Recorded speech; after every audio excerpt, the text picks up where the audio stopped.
महाराणा प्रताप जयंती उत्सव समितीच्या अध्यक्षपदी अश्विन परदेशी तर कार्याध्यक्षपदी आदर्श खंडागळे यांची एकमताने निवड करण्यात आली। 9 जूनला तिथीप्रमाणे महाराणा प्रताप जयंती साजरी करण्यात येणार आहे। राजपूत परदेशी पंच कमिटी पैठणच्या वतीने दरवर्षी तिथीप्रमाणे महाराणा प्रताप जयंती मोठ्या उत्साहात साजरी करण्यात येते। जयंती उत्सव समितीच्या अध्यक्ष व कार्यकारिणी निवड करण्यासाठी मंगळवारी शहरातील राजपूत भवन येथे बैठक घेण्यात आली।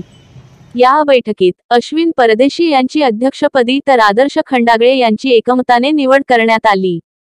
बैठकीत राजपूत पंच कमिटीचे अध्यक्ष सोमनाथदादा परदेशी यांच्यासह राणी पद्मावती युवती मंडळ व महाराणा प्रताप युवक मंडळ सदस्य उपस्थित होते।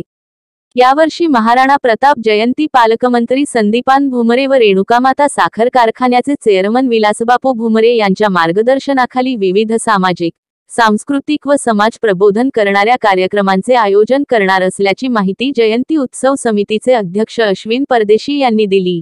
प्रतिष्ठान वार्ता न्यूज साठी चंदन लक्कडहार, पैठण।